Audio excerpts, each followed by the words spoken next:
जैसा कि आप सभी ने थंबनेल पर देखा कि आज बात करने जा रहे हैं राजस्थान में जो सीईटी परीक्षा है, जो कि काफ़ी माहौल बना हुआ है और बहुत ही विवादित सी भर्ती हो चुकी है। इस सीईटी है तो पात्रता परीक्षा यानी समान पात्रता परीक्षा, कॉमन एलिजिबिलिटी टेस्ट, स्नातक स्तर का जो पेपर है, आज उसका प्रथम चरण है, उस पर हम बात करेंगे। विद्यार्थी उसके 9 अगस्त से फॉर्म स्टार्ट है, 8 अगस्त तक फिल होंगे और अगस्त के अंदर इसका आपको पता होता है एग्ज़ाम डेट घोषित पहले ही हो चुकी है। फॉर्म जो है वो सभी को भरना है, लेकिन मुख्य रूप से 2-3 बदलावों के साथ ये भर्ती संपन्न होने जा रही है। जैसा कि आपको पता है कि आप भी इस पेपर के अंदर देख सकते हैं, कोई विकल्प पांचवा नहीं है, लेकिन इस बार पांचवा विकल्प भी मिलेगा। इसके अलावा कोई भी पात्रता भर्ती नहीं होती जिसके अंदर नेगेटिव मार्किंग हो, लेकिन इस भर्ती के अंदर नेगेटिव मार्किंग रखी गई है। बहुत से ऐसे सवाल जवाब जो है वो विद्यार्थियों के बीच में और आलोक राज जी जो राजस्थान चयन कर्मचारी बोर्ड के अध्यक्ष हैं उनके बीच चल रही हैं।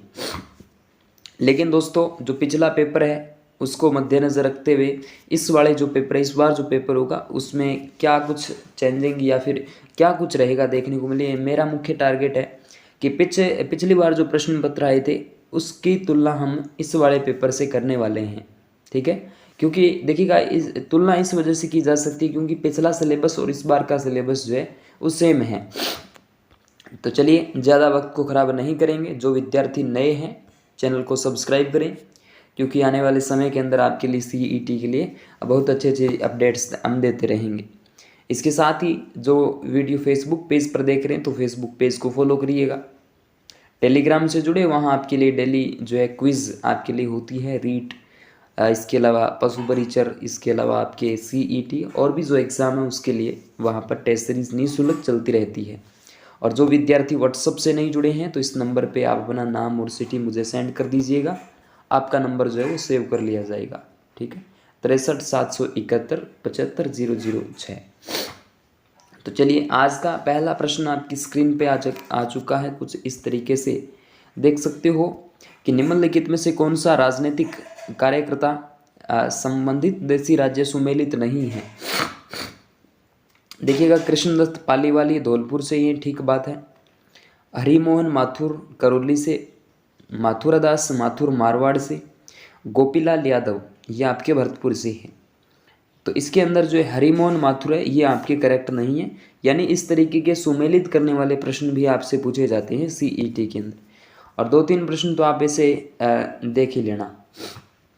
अब एक प्रश्न बनता है कि जो इस तरीके की जो स्थापना हुई है, जो ऐतिहासिक जो स्थापना है, उसके संबंध में भी प्रश्न आपको ज़रूर याद होना चाहिए। एक साथ मैं निकाल के दे दूंगा आपको, टेंशन मत लेना, पीडीएफ मिल जाएगी, ठीक है। तो भरतपुर प्रजा जो संघ है उसकी जो स्थापना है वो आपको 1928 के अंदर होती है, ठीक है। उसके बाद देखिएगा 1857 की क्रांति, बिल्कुल क्रांति के संबंध में 1-2 प्रश्न आपसे पूछे ही जाते हैं, चाहे वैसे तो कोई सा एग्जाम हो। 1857 क्रांति के दौरान जयपुर के पॉलिटिकल एजेंट कौन थे, तो भाई इसके अंदर जो आपके आ जाते हैं विलियम ईडन थे। उसके बाद देखिएगा 1818 ईस्वी में कंपनी की ओर से राजपूत राज्यों से संधि करने वाला अधिकारी जो था वो कौन था, वो चार्ल्स मैटकोफ था। कौन था भाई? चार्ल्स मैटकोफ था। उसके बाद हटुंडी अजमेर में गांधी आश्रम की जो स्थापना हुई थी वो आपके हरिभाऊ उपाध्याय के द्वारा की जाती है, ठीक है, हरिभाऊ उपाध्याय के द्वारा। उसके बाद अगला जो प्रश्न है वो आ जाता है कि विजय सिंह पथिक ने किस समाचार पत्र के माध्यम से बिजोलिया किसान आंदोलन का प्रचार पूरे भारत में कर दिया था। तो बिजोलिया की जब भी मैं बात करूं तो प्रताप नाम का अखबार आ जाता है, ठीक है। उसके बाद अधोलिखित कथनों को सावधानी पूर्वक पढ़िए और आपको सामने जो है कूट दे रखे हैं। देखिएगा, पहला कूट जो दिया है वो 19वीं सदी के उत्तरार्ध में मेवाड़ में देश हितैषणी सभा की स्थापना की गई। दूसरा ये है कि सभा का उद्देश्य समाज सुधार था। तो इसके अंदर आपके सामने जो है पहला सत्य है, दूसरा सत्य है, और मेरे हिसाब से दोनों कथन सही है। तो बिल्कुल ठीक बात है, आपके सामने चौथा है बिल्कुल। तो यहाँ पे 19वीं सदी के उत्तरार्ध में मेवाड़ में देश हितैषणी सभा की स्थापना हुई थी, बिल्कुल ठीक बात है। और इसका जो मुख्य उद्देश्य था वो समाज सुधार ही था। चलिए, अगला प्रश्न देखिएगा, आपके सामने कुछ इस तरीके से आएगा, ये वाला रहा। 1857 की क्रांति में अंग्रेज एवं जोधपुर राज्यों की संयुक्त सेना को किसने पराजित किया था? तो दोस्तों ठाकुर कुशाल सिंह द्वारा यहाँ से पराजित जो है वो किया जाता है। उसके बाद निम्नलिखित ठिकानों में से किसने चौरी कर लगाया था? चौरी कर जो है दोस्तों वो आपके बिजोलिया यानी मेवाड़ जो है, जो आपका ठिकाना है, इसने लगाया था। मैं कह सकता हूँ बिजोलिया किसान आंदोलन जो हुआ था यहाँ पर चौरी कर लगा था। उसके बाद महणसर प्रसिद्ध है। महणसर स्थान जो है वो आपके झुंझुनू जिले में है और ये सोने की चित्रकारी के लिए प्रसिद्ध है। वैसे महणसर शराब उत्पादन के लिए भी प्रसिद्ध है। उसके बाद शिक्षा संत के रूप में प्रसिद्ध स्वामी केशवानंद का जन्म जो है वो कहाँ पर होता है? स्वामी केशवानंद जिनका जन्म, ये इनकी कर्मस्थली दोस्तों संगरिया रहा है, ठीक है। लेकिन दोस्तों इनका जन्म कहाँ पर होता है? मंगलूणा गांव, ये नागौर के अंदर आता है, मंगलूणा गांव। उसके बाद बात करते हैं भारतीय लोक कला मंडल जो संस्थान है वो कहाँ पर स्थित है? भारतीय लोक कला मंडल की जब भी बात करूं तो ये उदयपुर करेक्ट आंसर रहेगा, उदयपुर में है। उसके बाद बात करते हैं अगले हमारे प्रश्न पर। कार्तिक महीने में चंद्रभागा पशु मेला राजस्थान में किस स्थान पर आयोजित होता है? तो ये दोस्तों आपके झालरापाटन झालावाड़ में आयोजित होता है। उसके बाद बात करते हैं चित्तौड़गढ़ स्थित विजय स्तंभ का पहला स्मारक डाक टिकट जो है वो कब जारी किया जाता है? ये शानदार प्रश्न है, आने लायक प्रश्न है, रिपीटेड होने लायक प्रश्न 1949 के अंदर होता है। उसके बाद में अकबर द्वारा निर्मित शुक्र तालाब का जो निर्माण है वो किस किले में है? तो शुक्र तालाब आपसे पूछ लिया जाए तो नागौर में आ जाता है, करेक्ट आंसर नागौर रहेगा। उसके बाद में देखिए लोद्रवा है, थोड़ा सा PDF सही नहीं दिख रही है। लोद्रवा प्रसिद्ध है। लोद्रवा जो है दोस्तों जैनियों के लिए प्रसिद्ध माना जाता है, जैन तीर्थ के लिए जाना जाता है। उसके बाद साहिबदीन नामक चित्रकार को मेवाड़ के किस शासक का संरक्षण मिला था? बात करते हैं साहिबदीन की। तो साहिबदीन जो है वो मेवाड़ से संबंधित है, मेवाड़ चित्र शैली से, और इनका नाम भी आता है तो महाराणा जगत सिंह करेक्ट आंसर रहेगा, महाराणा जगत सिंह फर्स्ट। उसके बाद बात करते हैं फल्गुबाई का संबंध किस लोक नृत्य से है? तो फल्गुबाई की जब भी मैं बात करूं तो करेक्ट जो आंसर रहेगा 18 का वो चरी नृत्य का नाम लिया जा सकता है, चरी नृत्य इज करेक्ट आंसर रहेगा। उसके बाद निम्नलिखित में से कौन सा वाद्य यंत्र बाकी 3 से अलग है? कैसे? यानी इनकी श्रेणी अलग अलग है। देखिएगा 19वें का खड़ताल, मशक और अलगोजा, लेकिन इसके अंदर शहनाई जो है वो आपका अलग है, 3 से अलग है। 19 का ये शहनाई तो फिर सुशिर वाद्य यंत्र की श्रेणी में आती है, मशक और अलगोजा घन वाद्य यंत्र की श्रेणी में खड़ताल, ठीक है। तो इसके अंदर दोस्तों मशक, अलगोजा और शहनाई ये आपके सुशिर वाद्य यंत्र की श्रेणी में आते हैं, लेकिन खड़ताल जो है वो आपके घन वाद्य यंत्र की श्रेणी में आता है, ठीक है। तो ये इसका करेक्ट आंसर है।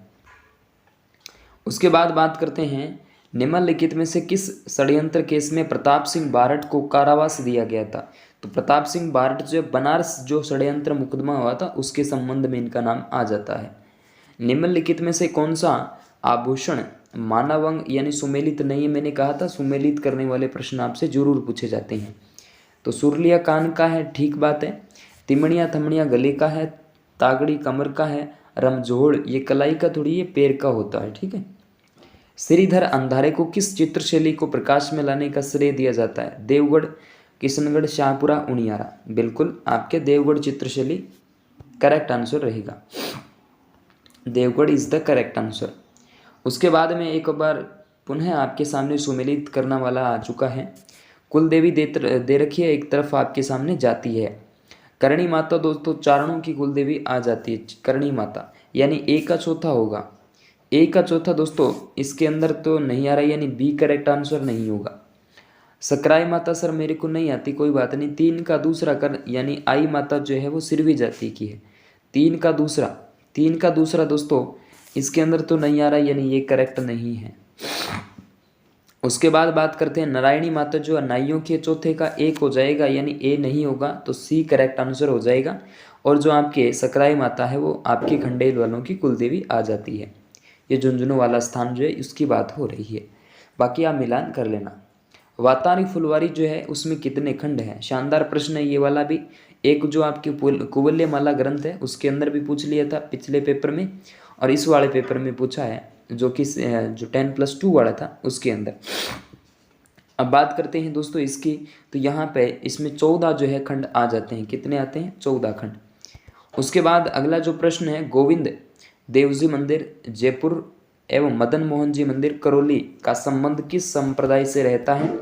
ये भी अपने आप में बहुत ही अच्छा प्रश्न है, शानदार प्रश्न है दोस्तों। इसके अंदर जो आपका करेक्ट आंसर है वल्लभ संप्रदाय या गौड़ीय संप्रदाय। ना तो रामस्नेही तो होगा नहीं, लेकिन आप इसमें गौड़ीय संप्रदाय कर देना। उसके बाद बात करते हैं केसरी सिंह बारठ ने चेतावनी व चुंगटिया किसको संबोधित किया था? तो ये दोस्तों जो संबोधित किया था वो आपके महाराणा फतेह सिंह का नाम लिया जा सकता है। और इस ग्रंथ को पढ़ने के बाद महाराणा फतेह सिंह दिल्ली दरबार में भी नहीं गए थे। जोधपुर का महामंदिर उपासना स्थल है, किसका है मेरे दोस्त? ये दोस्तों आपका आ जाता है नाथ संप्रदाय के संबंध में इनका नाम लिया जाता है। बढ़ार क्या है? बढ़ार जो है दोस्तों विवाह का अभोज्य भोज माना जाता है बढ़ार। CET का ये प्रश्न आपके सामने आ जाता है। निम्नलिखित में से कौन सा सुमेलित नहीं है? हमीर महाकाव्य नयन चंद्र सूरी, इसके अलावा वंश भास्कर सूर्य मिशन, ठीक बात है। कुवल्यमाला उद्योतन सूरी जिससे जो कि 18 खंडों में है। पृथ्वीराज विजय की जब भी बात की जाए तो जयानक ने लिखा था, न कि चंद्र बरदाई ने, तो यही करेक्ट आंसर हो जाएगा। उसके बाद देखिएगा मुक्ति नामक जो कविता संग्रह के रचयिता कौन है? मुक्ति नामक जो कविता संग्रह है, इंपॉर्टेंट प्रश्न है दोस्तों, यहाँ से मिठेश निर्मोही का नाम लिया जाएगा। शानदार प्रश्न था उस टाइम तो। उसके बाद यहाँ से देखिएगा भील जनजाति के पुरुष कमर पर जो अस्तर यानी लपेटा करते हैं उसे हम क्या कहते हैं? तो क्या कहेंगे दोस्त? उसे हम डी कहेंगे, यानी खोयतू कहते हैं। खोयतू करेक्ट आंसर रहेगा। 4 हाथों वाले लोक देवता के रूप में जिनका नाम लिया जाता है वीर कल्लाजी राठौड़ का नाम लिया जाएगा। सांप्रदायिक सौहार्द के प्रतीक काजी हिमदुद्दीन नागौरी किस सूफी सिलसिले के थे? तो दोस्तों ये किस सिलसिले के आ जाते हैं? सुराहावर्दी के आ जाते हैं, सुराहावर्दी।